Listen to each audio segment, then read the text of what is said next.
I don't need to share now. Just don't not hit him. Do you have no faith in me? Okay, it's on. So then it'll say, So you know how I was here when we got this, right? what happened? Maybe what But this happened? is better, I like it. It's a nice new system. It's a Milo.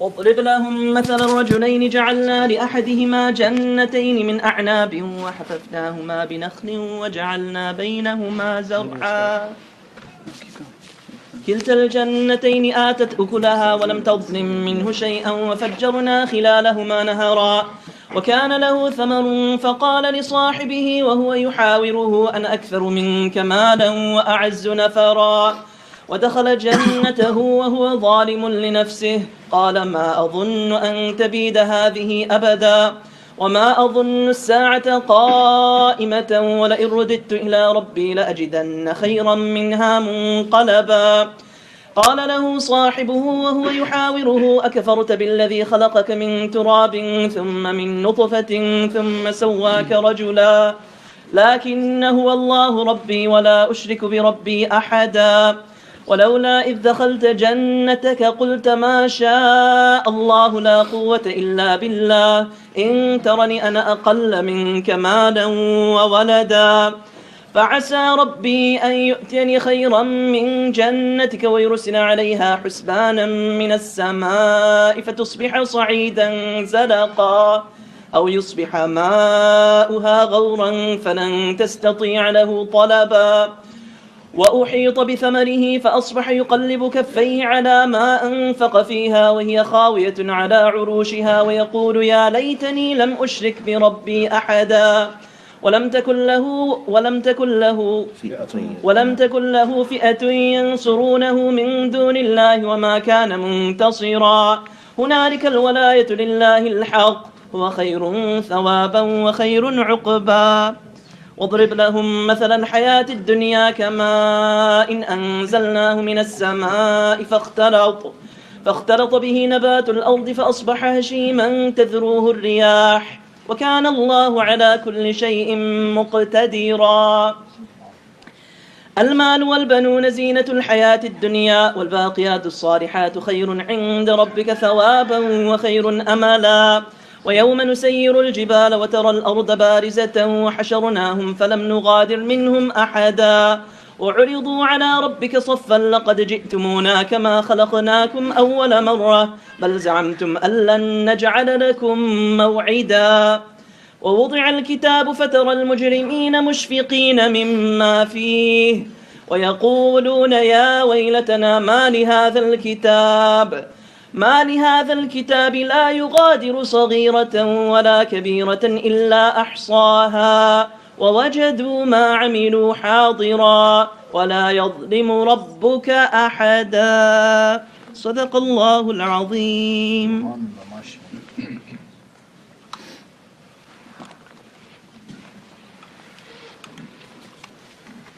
السلام عليكم ورحمة الله وبركاته.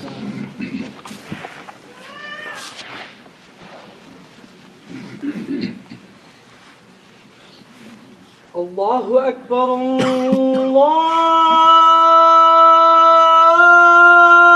الله أكبر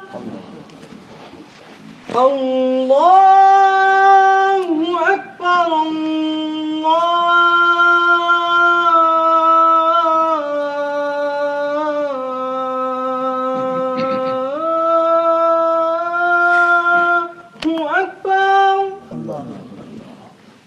أشهد أن لا إله إلا الله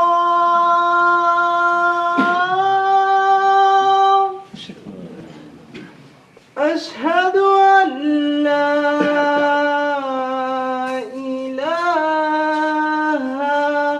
إلا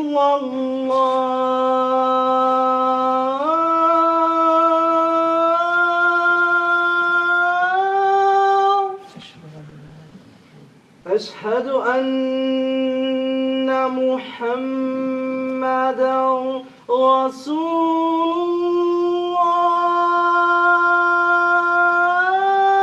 الله أشهد أن محمدا رسول الله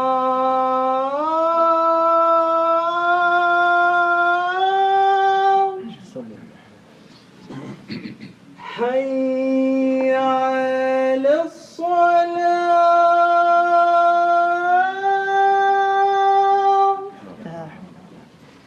حي على الصلاة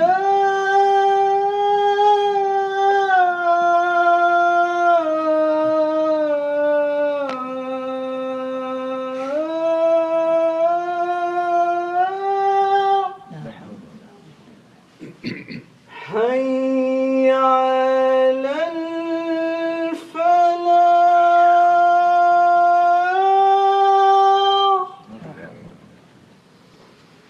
حي على الفلاح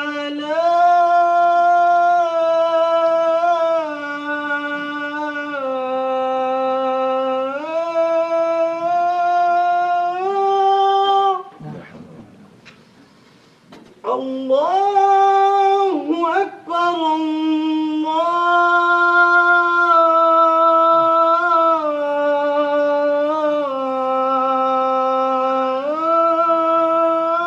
الله أكبر لا إله إلا الله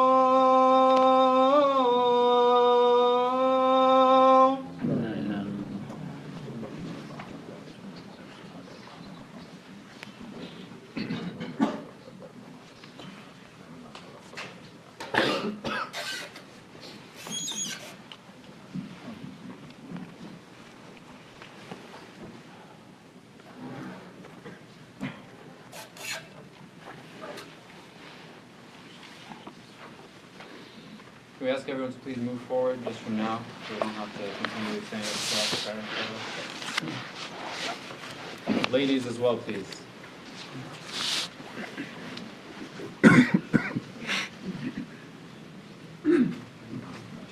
إن الحمد لله نحمده ونستعينه ونستغفره ونعوذ بالله من شرور أنفسنا ومن سيئات أعمالنا من يهد الله فلا مضل له ومن يضلل فلا هادي له وأشهد أن لا إله إلا الله وحده لا شريك له وأشهد أن محمدا عبده ورسوله يا أيها الذين آمنوا اتقوا الله حق تقاته ولا تموتن إلا وأنتم مسلمون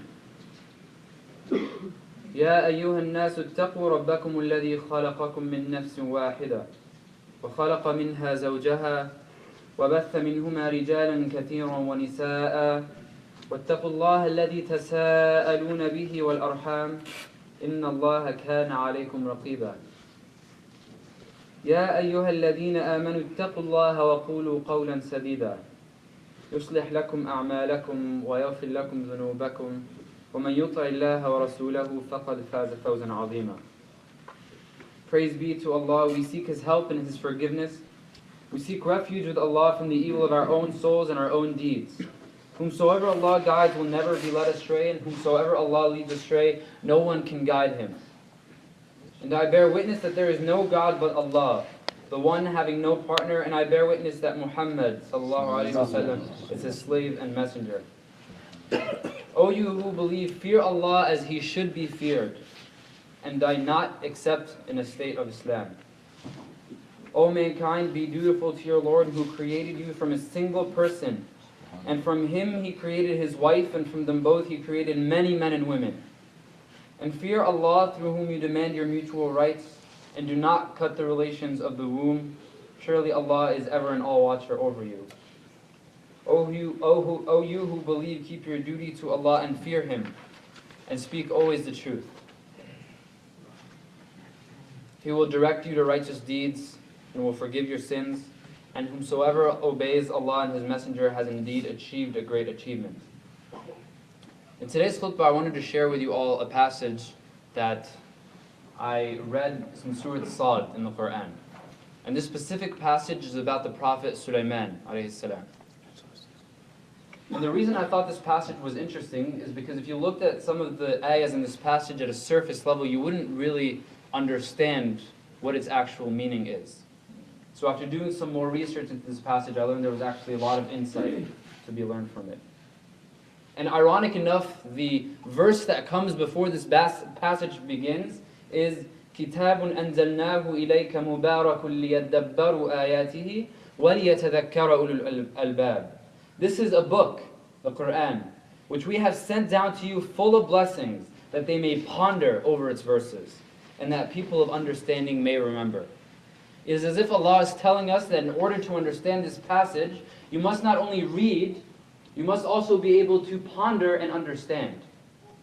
And that is the case with most of the treasure that lies in the Quran. Imam Islahi actually makes an analogy in one of his books regarding how much effort we as humans would be putting into learning the Quran, learning the understanding of the Quran, if only we knew how much it was worth. He gave an analogy of, if you told someone that you buried $5 in their backyard, 10 feet underground, what would they think? They'd think $5 isn't worth digging 10 feet deep. But if you told someone that you buried $5 million underground, forget 10 feet, make it 20 feet or 30 feet, they would start digging right away. And even after 3 feet of digging, for me it would be maybe half a foot of digging. After exhaustion, what would they do? They would continue digging. And if they were tired, they'd take a 10-minute break, and all they'd think about is going back to their backyard and digging. And that is the humble attitude that we need to approach the Quran with. The summary of this analogy is, humans will exhaust effort if they know the value of what they're exhausting that effort for. For those who don't know the introduction or anything about Prophet Sulaiman, Allah bestowed him with great wisdom and knowledge. He had command over the wind so that it blew in whichever direction he wanted. He had powers over devils and jinn. They were made obedient to him. They built buildings for him. Prophet Sulaiman's wealth and power can't be overstated, and it's mentioned many times in the Quran. There's a specific part of this passage in which Prophet Sulaiman makes a dua. He says, قَالَ رَبِّ اغْفِرْ لِي وَهَبْ لِي مُلْكًا لَا يَنْبَغِي لِأَحَدٍ مِّن بَعْدِي إِنَّكَ أَنْتَ الْوَهَّابُ. He says, my Lord, forgive me and bestow upon me a kingdom such as shall not belong to any other after me. Verily, you are the bestower. And this is really what made me interested in this passage. If you look at it at surface value, it seems like he's asking for something very materialistic in nature. But if you ponder this passage, if you truly sit down and think and look at it in its context, you'll learn a lot. And it's actually a very unique dua. So after this introductory ayah regarding our need to ponder this passage, Prophet Sulaiman, his name is actually mentioned. وَوَهَبْنَا لِدَاوُودَ سُلَيْمَانَ نِعْمَ الْعَبْدِ إِنَّهُ أَوَّابٌ. And to Dawood we gave Sulaiman. How excellent a slave. Verily he was returning and repentant to us. So in this ayah we learn a little bit about Prophet Sulaiman. First of all, his father is Prophet Dawood, who we see in other passages in the Quran. Allah calls him an excellent slave. And Allah doesn't necessarily, we don't see that happening a lot in the Quran. He doesn't call him an excellent prophet, Ni'am al-Nabi, or Ni'am al-Rasul. He calls him an excellent slave. Innahu awwab. He was ever oft repenting, returning in repentance to us. So we infer from this context that the reason he was such an excellent slave was because he continuously returned back to Allah. He continuously made a repentant back to Allah. إِذْ عُرِضَ عَلَيْهِ بِالْعَشِيِّ الصَّافِنَاتُ الْجِيَادِ.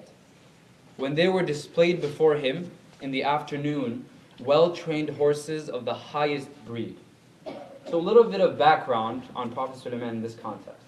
So Prophet Sulaiman is the king, so imagine all the responsibilities he has, right?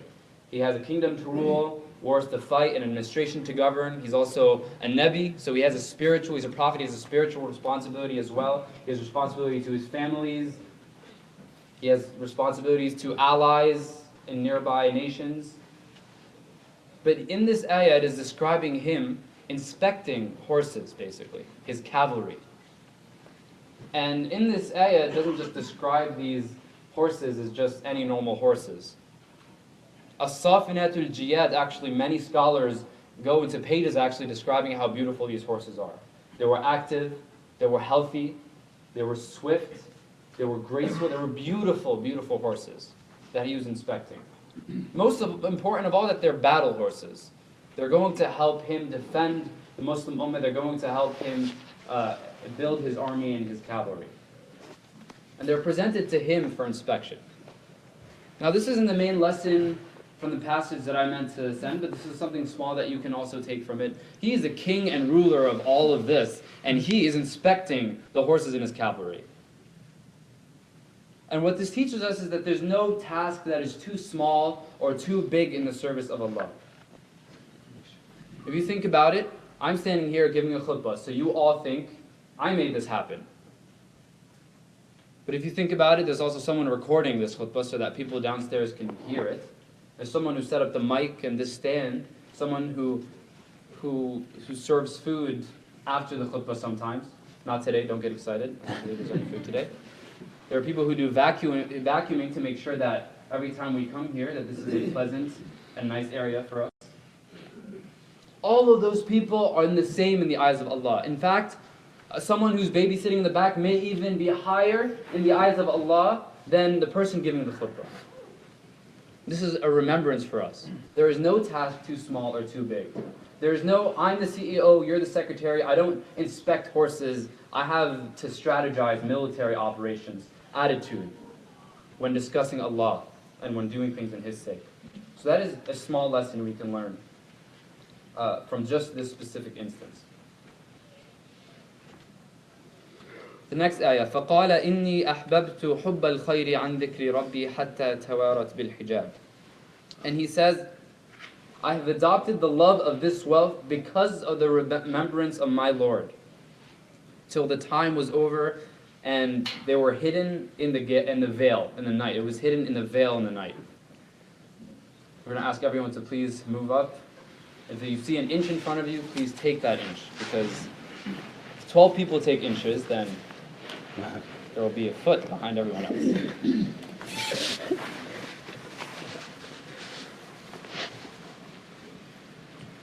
So there are different interpretations of this ayah, and the one that a couple of scholars, including Imam Razi, took is that he tapped these horses and then he says, I love these horses because they bring me closer to you. And he tapped them and he saw them run so quickly, run into the distance, حَتَّى تَوَارَتْ بِالْحِجَابِ, until they were hidden behind the veil, basically the horizon. He saw them run really quickly until he couldn't see them anymore. And then he said, رُدُّوهَا عَلَيْهِ فَطَفِقَ مَسْحًا بِالسُّوقِ وَالْأَعْنَاقِ. Then he said, bring them back to me. He commands that they return. Then he began to pass his hand over their legs and their necks. Almost as if he's admiring this creation. He's admiring this gift that Allah gave him.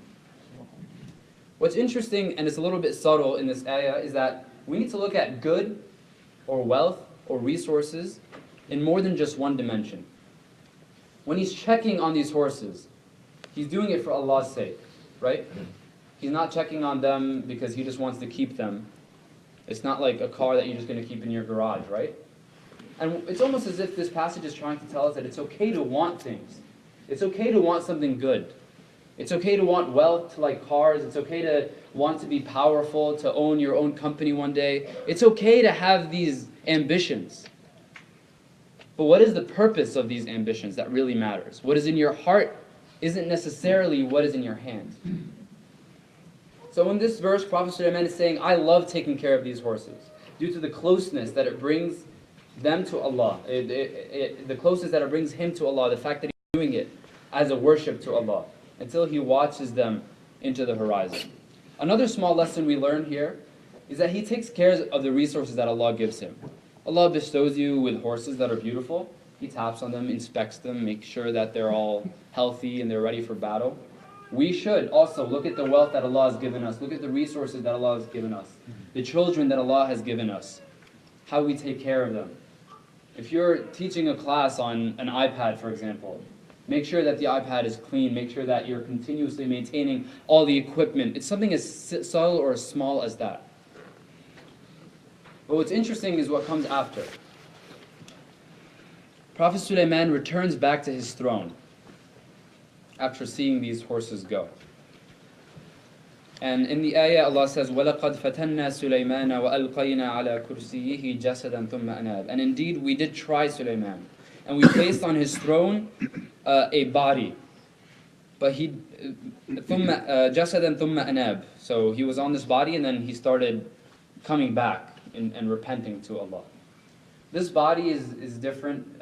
Different people interpret what this body may be. Some people say that it's something other than Prophet Sulaiman, but many of the interpretations say that Prophet Sulaiman, it is his body. He is so exhausted from all of these responsibilities that he has all day. He's checking up on the horses in the afternoon. He comes back to his throne and he just throws himself on the horses. And he starts repenting to Allah. He says, قَالَ رَبِّ اغْفِرْ لِي. Again, back to the original ayah. He said, my Lord, forgive me.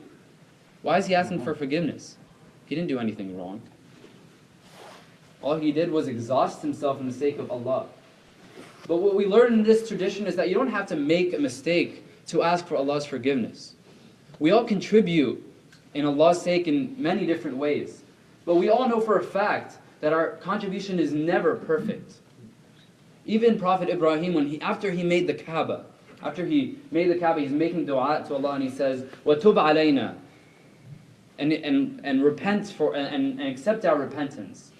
No matter what you do, if it's in the sake of Allah, rather than patting yourself on the back, ask for Allah's forgiveness, that it may not have been as perfect as it should have been.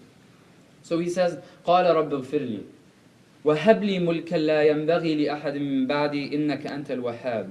And bestow upon me a kingdom such as shall not belong to any other after me. Verily you are the bestower. He's asking Allah, give me the largest kingdom. Give me the power that no one after me will ever have. A lot of people, when they translate the word mulk, it doesn't just mean kingdom, it also means capability, the power. And many scholars have interpreted this ayah to be, give me the ability, you have given me so many resources, you have given me all of this that I have, give me the ability, the energy to be able to actualize my strengths and my talents. And he makes a dua that no one else will have it. He recognizes corruption in his land. He knows that absolute power does corrupt. So he's asking Allah to give him this power because he knows that not anyone could just be trusted with the amount of absolute power that Prophet Sulaiman was given him. He knows how much corruption can change a kingdom. And like when Prophet Zakaria said in a different narration, وَإِنِّي خِفْتُ الْمَوَالِيَ مِنْ وَرَائِي. And I feared what would come with people after me, what they would do with power, what they would do with it. Now we're also subtly learning a lesson in this ayah that we're not supposed to ask Allah for things that other people necessarily have. Oh Allah, please give me what Ahmed has, because I want his life, it seems awesome. No, here Prophet Sulaiman is asking Allah to give him something that only he can have, something customizable to his strengths and his talents. Appreciating what Allah has given him and asking for more to be able to scale what he has on a higher level in the service of Allah. And what's important to realize here is that wealth and material good will never be scarce in this ummah. It is our drive and intention to do good that's truly missing. When Allah sees that in you, He opens the doors of rizq. So subtly it's saying, don't live a life of comparison. Don't look at other people and wish that you had what they had. Look at yourself. What are you good at? What do you need to improve upon? What do you have? What do you want? And why do you want it? So if you look at the next ayahs, Allah answered his dua. So Allah subdued the wind for him. And that wind follows his command whenever he wants, calmly and swiftly, and in whichever direction he wants them to flow. The Arabic, فَسَخَّرْنَا لَهُ الرِّيحَ تَجْرِي بِأَمْرِهِ رُخَاءً حَيْثُ أَصَابَ. And not just that, وَالشَّيَاطِينَ كُلَّ بَنَّاءٍ وَغَوَّاسٍ. And also the devils, every kind of builder and diver. He would use the powers of the wind to position all of his navy. He can use the middle of the ocean as a parking lot and fish from there. Or send jinn and shayateen down the depths of the ocean and bring pearls and treasures and things for construction. هَذَا عَطَاؤُنَا فَمْنٌ أَوْ أَمْسِكْ بِغَيْرِ حِسَابٍ. This is our gift. So spend or withhold, no account will be asked. وَإِنَّ لَهُ عِنْدَنَا لَزُلْفَى وَحُسْنَ مَآبٍ. And verily he enjoyed a near access to us and a good final return to paradise.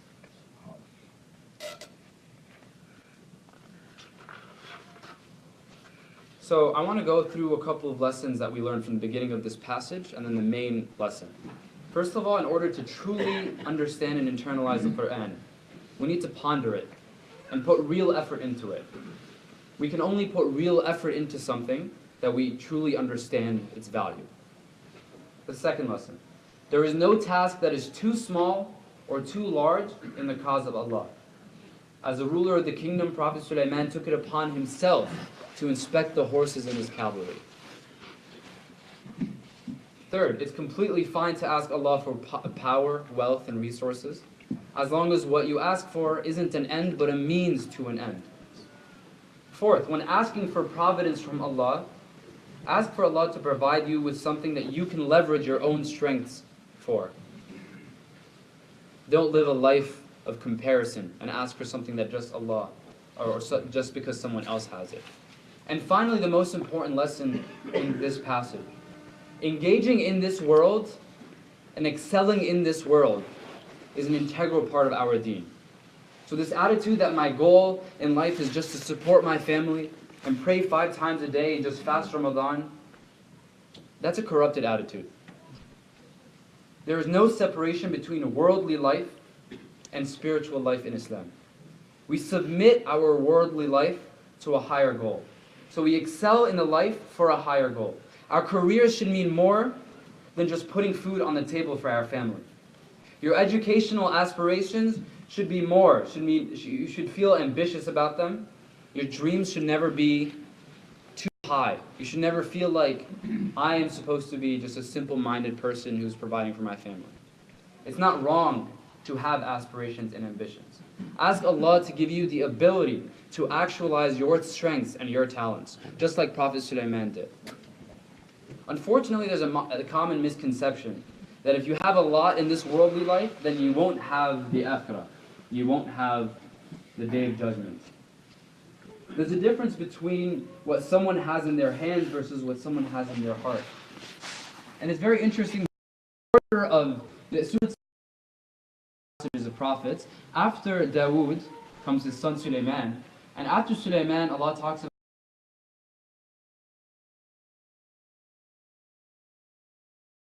it is the exact opposite of what Prophet Sulaiman had. Prophet Ayub had lost his family, lost his land, lost control over his own body. He had such a severe sickness.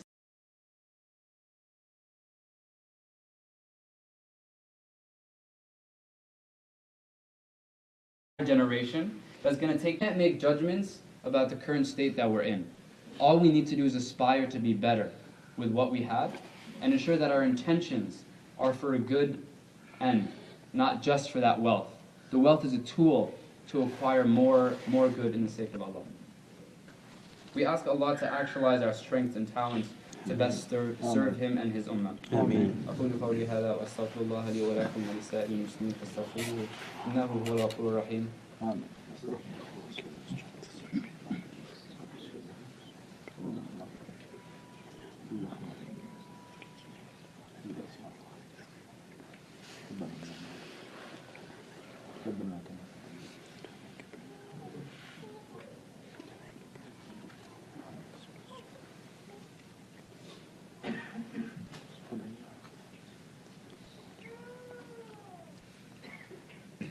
إن الله يأمر بالعدل والإحسان وإيتاء ذي القربى وينهى عن الفحشاء والمنكر والبغي إن الله وملائكته يصلون على الذين آمنوا صلوا عليه وسلموا تسليما اللهم صل على محمد وعلى آل محمد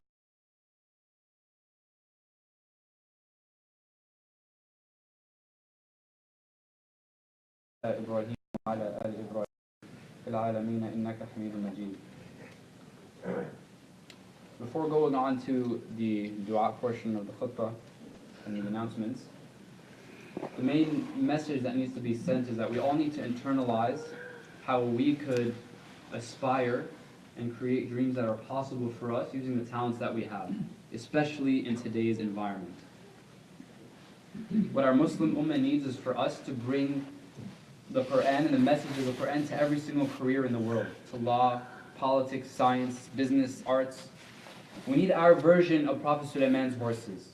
We need to excel and show the excellence of Islam in everything that we do, and prove that you can lead a life of dhikr and at the same time still excel in this world. So think about your education, circumstance that each and every one of us are in right now, due to simply where we live and what's happening in current events. How can we take our careers and get ourselves out of the mindset of just thinking in our beautiful hopes through the hard work of communication, connection, and community? Be online and speak with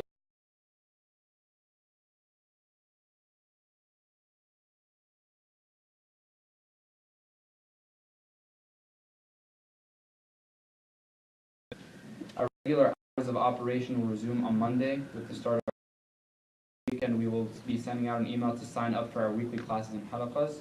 So please register as they will begin in the upcoming weeks.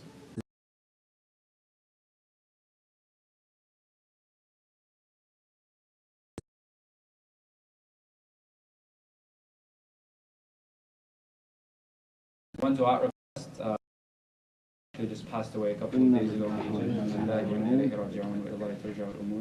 Ask that Allah forgive his sins and bless him and bless his family and continuously keeps our reminding of فانصرنا على القوم الكافرين ربنا اغفر لنا ذنوبنا وإسرافنا في أمرنا وثبت أقدامنا وانصرنا على القوم الكافرين ربنا لا تزغ قلوبنا بعد إذ هديتنا وهب لنا من لدنك رحمة إنك أنت الوهاب ربنا اصرف عنا عذاب جهنم إن عذابها كان غراما اللهم إنك عفو كريم تحب العفو فاعف عنا